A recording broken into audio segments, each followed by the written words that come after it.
Could Saturday be a rainy weather game? We bring in Bill Flowers to talk about the Ole Miss versus the Oklahoma Sooners game on Saturday. This is the Locked On Ole Miss podcast.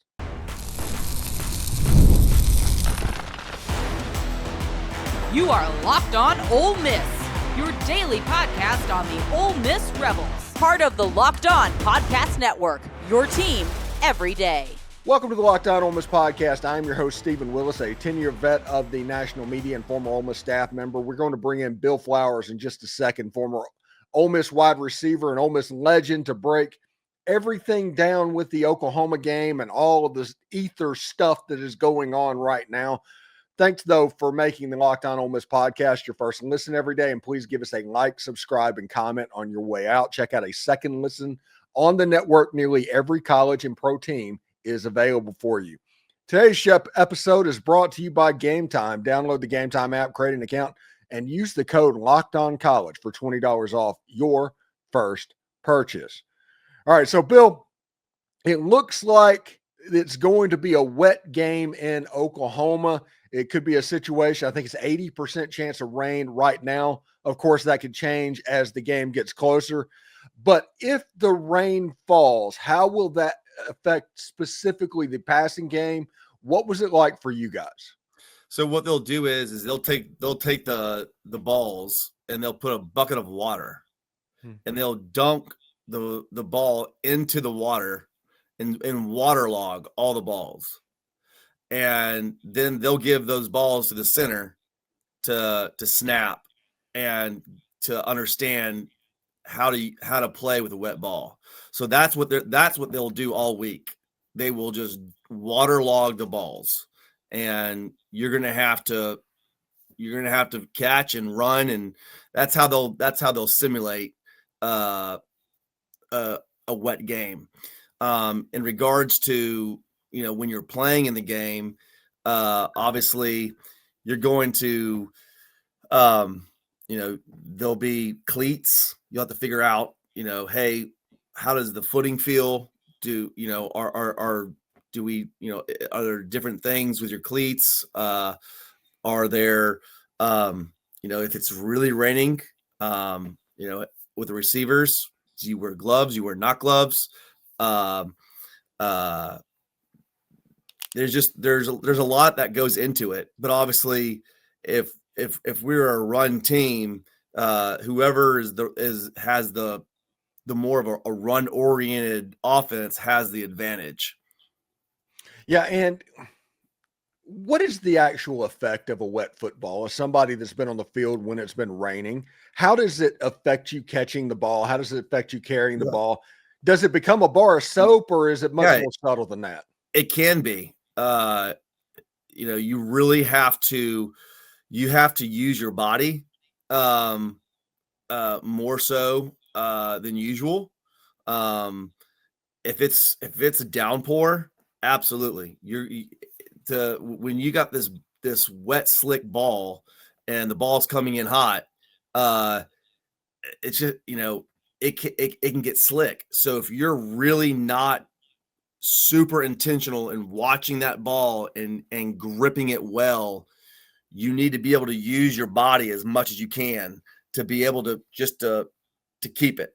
Obviously your ball's outside your body. You really gotta focus in and really concentrate on making sure that your hand placement on the ball is solid.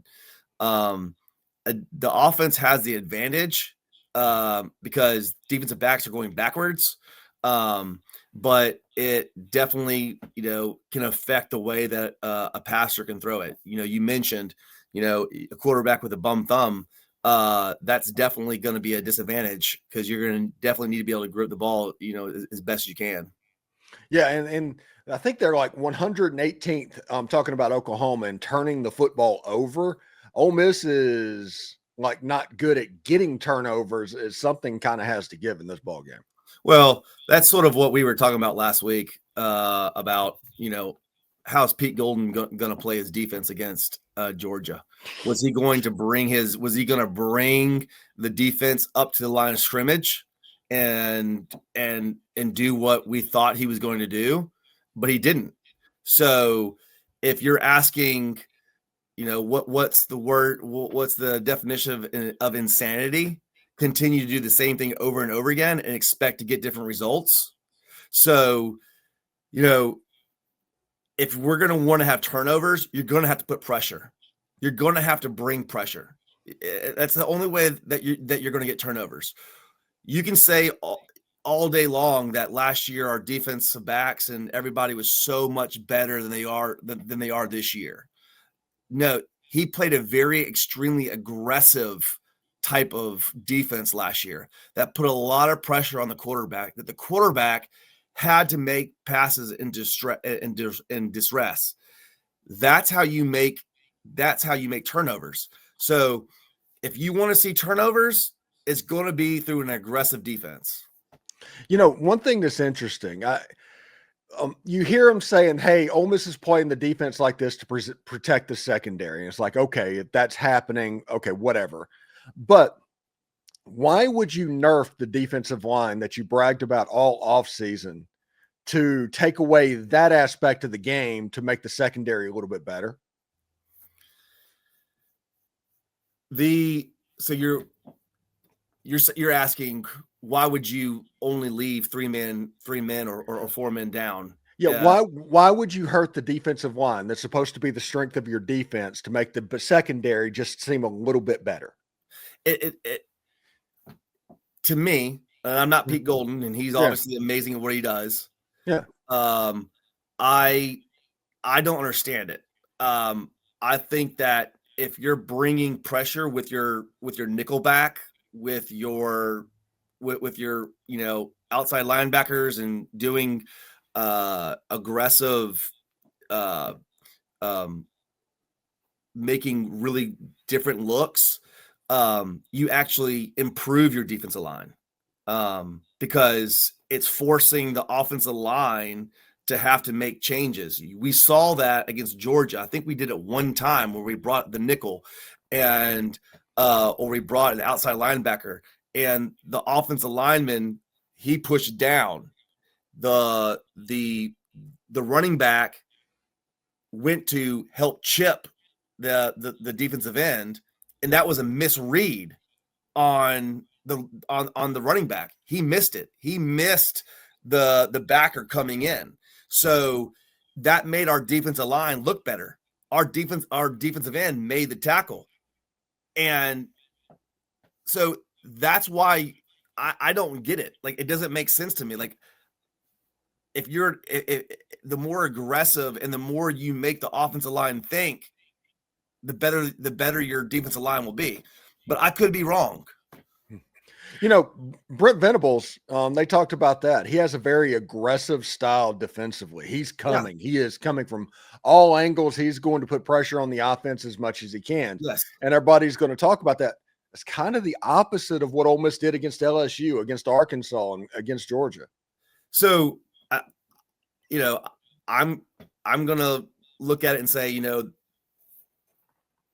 every team is going to be better or maybe not as good as you think. And right now, I'm thinking that the SEC offensive lines aren't just might not the offensive line of LSU might not be as good as we thought they were. So I think our defensive line is good. Don't get me wrong, but if you don't bring the pressure against a really good offensive line like Georgia, you won't get through them. So I think that we were able to get away with our guys, with our defensive line versus the other team's offensive lines. But when it came to Georgia, it wasn't good enough. So that will be the question of Oklahoma. If we continue to play the same exact style of defense, is our defensive line by themselves good enough to get the pressure against the quarterback? They were against LSU. They were not against Georgia. So now you play Oklahoma and you roll the dice on that. I would say the two best coaches, we all know Nick Saban was the king of making changes during a game. We know that. Kirby Smart is the same way. I'm surprised Pete Golden didn't make changes. And it's disheartening because the offense played so well. Mm-hmm. So the question is going to be, is he going to continue to live and die by trying to protect his secondary and giving up the run and allowing passers to have the time that they need? Or is he going to make the adjustments? And we will see on Saturday. All right, when we come back, we will continue to talk to Bill about the Ole Miss versus Oklahoma game, about the Ole Miss defense, and about all of that, including blocking out the noise coming from the Florida Gators fan base at the moment. All of that and more coming up next. Listen, first I want to tell you about Mazda. They craft cars for those who do more than simply move. You can feel all the Japanese craftsmanship in every detail, from metallic accents to the available Napa leather upholstery. You can make everyday drives feel like anything but, from smooth handling to intuitive controls. And with all-wheel drive standard in every crossover SUV, you can drive with confidence through almost any season. Like our players, they sweat every detail because you make every move count, and every move becomes irrelevant over impossible when you use Mazda. Move and be moved. Also, Peloton is shaping the future of fitness with a brand new Peloton cross-training Tread Plus powered by Peloton IQ. It is their most advanced equipment yet, designed to give you a real-time guidance and endless ways to move, whether you're running, lifting, or cross-training with your favorite instructors. This is training reimagined. Peloton is built for breakthroughs with tools that help you plan, stay motivated, and reach peak performance. I love how Peloton's IQ system offers real-time streak coaching that actually tracks your reps, suggests the right weights, and corrects your form, making every rep safer and smarter. The swivel screen is also a game changer. You can go from running on the Tread Plus to strength training without missing a single beat. And the personalized class recommendations keep you engaged while you work out and get them tailored to whatever vibe and energy you have that level in the week. So let yourself run, lift, flex, and push forward. Explore new Peloton's cross-training Tread Plus today at onepeloton.com.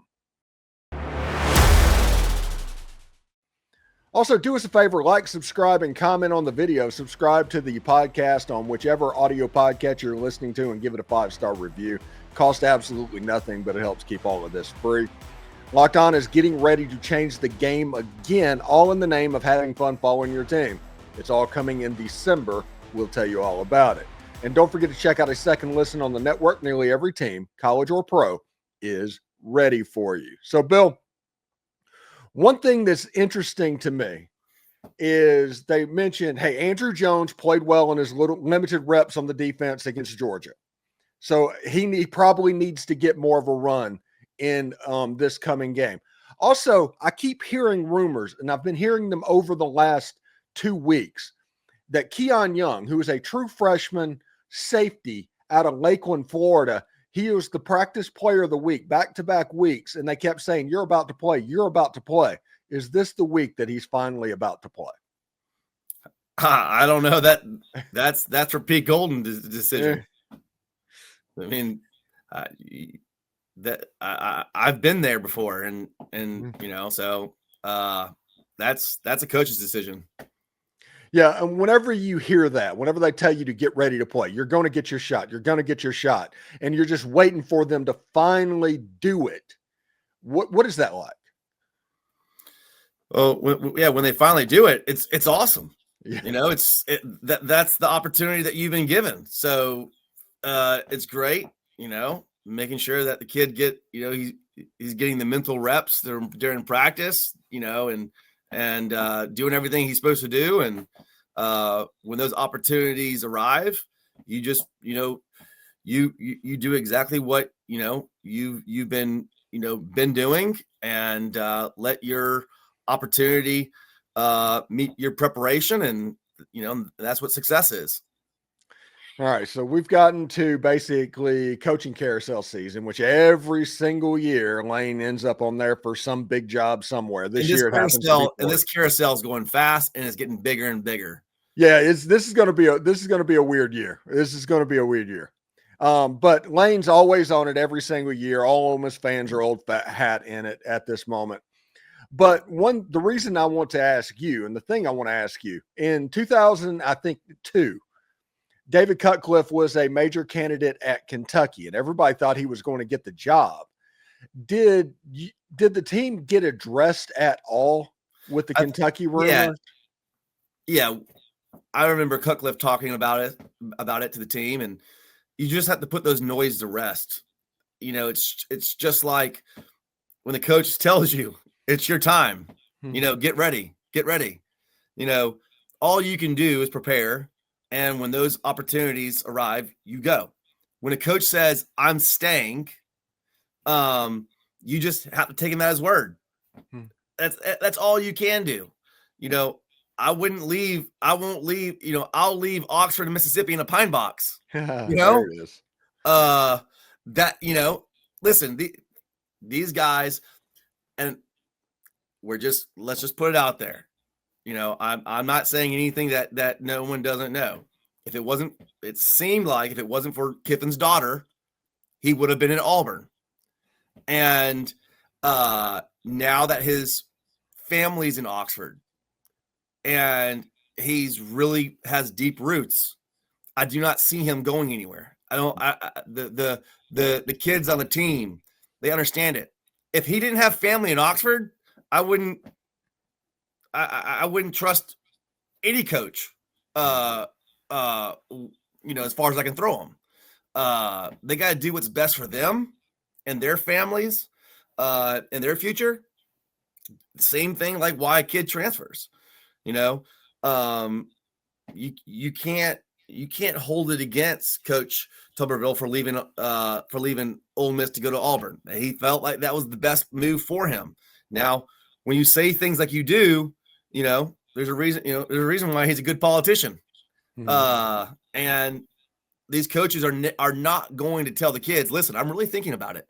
You know, I'm really thinking about leaving. They're not going to do that. So the amount of mental capacity that it does not affect the players. I can tell you that right now, 100%. The people that it affects are the fans. The players could give two rats butt if Kiffin leaves at the end of the season. Like, it doesn't affect them during their season. Like right now, it doesn't. Now, does it affect the coach and how he does things? I don't think so. But you know, that's what they have their agents for. Their agents are the ones doing the work behind the scenes. Yeah, it should be interesting. And I do agree that nobody should hold it against any coach or player for wanting to transfer or go to another school and all of that. As far as their decision to do it, you can choose to be as mad as you want to do because that coach or whatever rejected you. If you are stuck where you are and you really like that player and you're invested, yes, you can be mad all you want to because that's all part of it. It's kind of the breakup thing to where somebody is going to be upset if there's always a breakup. Yeah. So you just have to kind of just let it run its course and keep your mind focused on what you're focused on. All right, so when we come back, we are going to talk to Bill about the last 5 games of this Ole Miss season and where this season could go, because I have thoughts. That's all coming up next. But first, college football is back, and man, I could not be more excited. The tailgates, the rivalries, the energy in the stands, there's just nothing like it, honestly. But let's be real. Actually getting tickets can feel more like a battle than the game itself. Endless queues, hidden fees, prices jumping at checkout. That is why I use Game Time, the app that gives the advantage back to fans.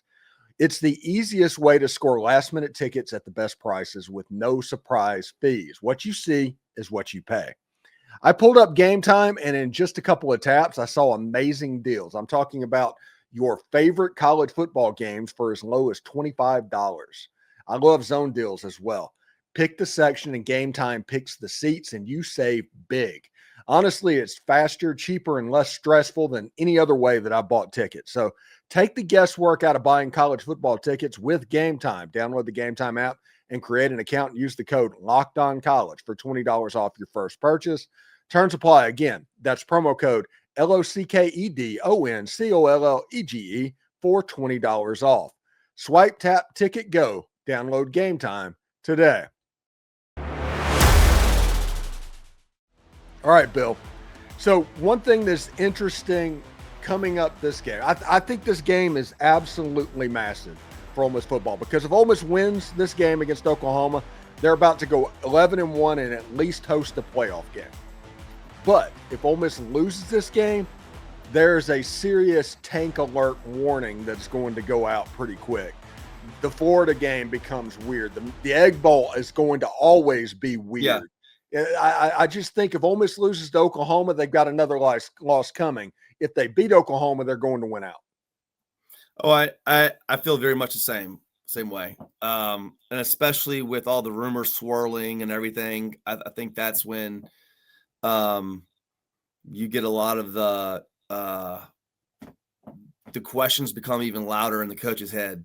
And I feel like Lane's at a great place right now with his family, which, just from what you see in the media and everything, it looks like, this is exactly where he needs to be.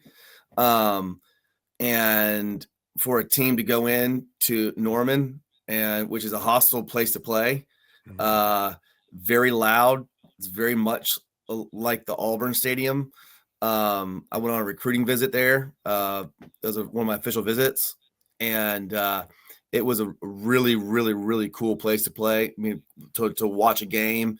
It was bowled in. Now they have, some upper decking seats. But it was very, very, very loud. And they're passionate fans. And so I think that going in and beating Oklahoma and Norman would be a huge achievement and success run for Ole Miss.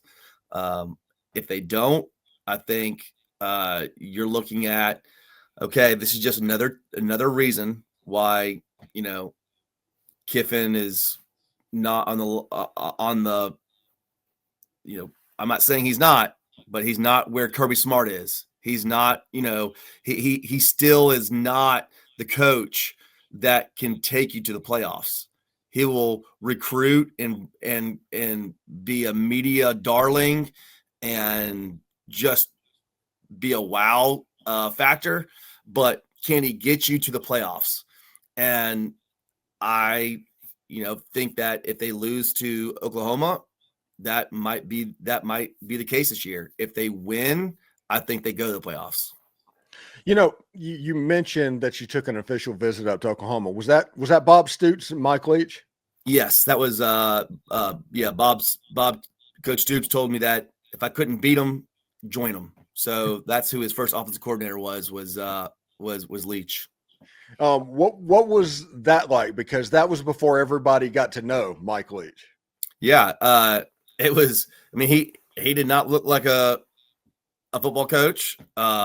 He was, he was a lawyer. I mean, he was, like he was just not your typical football coach. And I took the official visit, which if I could have redone it again, I would have done it after the season, but I did it during the season. My dad wanted me to see what the atmosphere looked like, during the year. So I didn't get to spend as much time with the coaches as I would have liked. But they had a great coaching staff. That was Josh Heupel at quarterback, right?